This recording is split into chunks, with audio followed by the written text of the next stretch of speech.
Au cœur du terrain, une magie émerge. Le tiki-taka est un ballet divin sans pareil. Chaque passe est une note dans cette symphonie, dans ce sanctuaire où l'art de la passe devient émotion.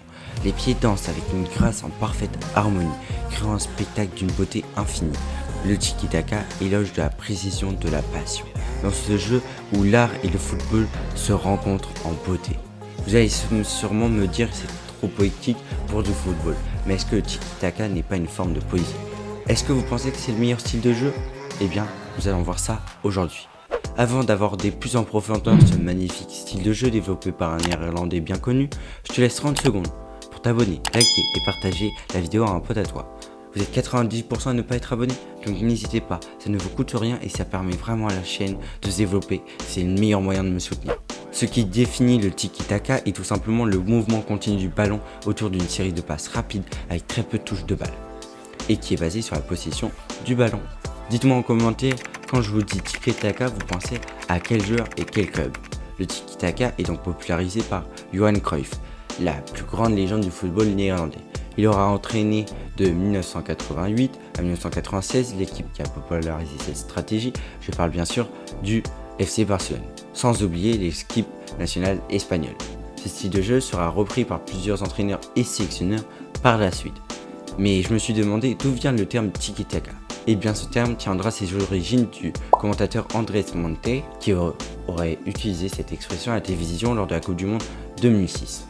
L'FC Barcelone sera avec l'équipe nationale espagnole dans les années 2000 les deux équipes à populariser ce style de jeu, se concentrant sur la possession du ballon, les passes courtes, les une touche de balle et le mouvement constant des joueurs pour créer des espaces et désorganiser la défense adverse. Je trouve personnellement que c'est l'un des plus beaux styles de jeu du football, si ce n'est le plus beau style. Et juste pour vous faire kiffer, je vous mets environ 1 minute de pur tiki-taka.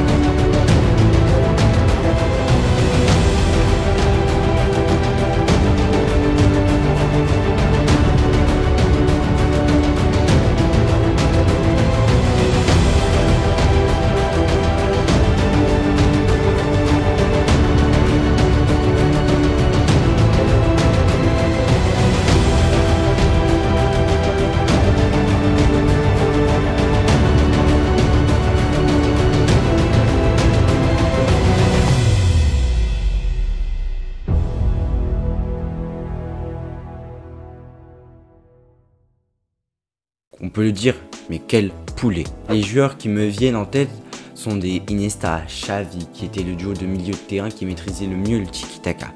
N'hésitez pas à aller voir la vidéo que j'ai faite sur ce duo magnifique. Je vous mets le lien vers la vidéo en première ligne de la description. Mais bien sûr, il y en a d'autres qui ont réussi à maîtriser ce style de jeu. Le tiki-taka, qui est le plus connu, est le FC Barcelone de Pep Guardiola. Pour entrer dans l'aspect tactique, on va parler du rôle des joueurs et pourquoi les entraîneurs utilisent beaucoup cette technique. Le tiki-taka est basé sur le mouvement des joueurs avec beaucoup de dézonage et énormément basé sur les passes rapides. La meilleure compo pour le tiki-taka serait sûrement un 4-3-3 avec les défenseurs centraux qui sont bons techniquement pour relancer rapidement et proprement les ballons avec un milieu défensif devant la défense qui va réussir à récupérer le ballon et être aussi disponible pour les relances qui viennent de la défense. Pour les deux autres milieux, il faut qu'ils soient constamment en mouvement, très technique et aussi disponible pour les relances et organiser l'attaque. Le milieu de terrain est réellement la colonne vertébrale du tiki-taka. On retrouve souvent un faux neuf qui va décrocher assez souvent pour permettre une solution de passe et ainsi libérer de l'espace pour un autre coéquipier. Concernant les défenseurs latéraux et les ailiers vont être en mouvement pour permettre d'être disponibles ainsi que pour libérer les espaces. Le tiki-taka est une forme de poésie, dans le sens où c'est l'un des plus beaux styles de jeu sur un terrain de football. L'aspect poétique est dans la beauté du jeu proposé par le tiki-taka. Malheureusement, le tiki-taka a ses limites. Il est maintenant un peu oublié au profit de d'autres stratégies, car le football évolue et va continuer à évoluer au fur et à mesure des années.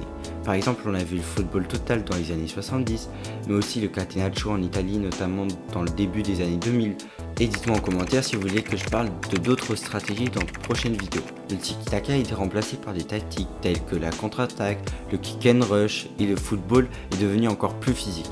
Cette stratégie qui a fait couler l'Espagne ces dernières années malgré quelques entraîneurs comme Xavi ou Luis Enrique qui utilisent encore le tiki-taka et qui gagnent, mais on est loin de son âge d'or. Conclusion. Mais pas pour autant qu'il faut oublier le tiki-taka. Il a quand même révolutionné le football à sa manière. La question qu'on est légitime de se poser, est-ce que le tiki-taka peut revenir à son prime? Eh bien ça c'est à vous de me le dire en commentaire. Et n'hésite pas à t'abonner et à liker la vidéo, c'est vraiment super important pour me soutenir.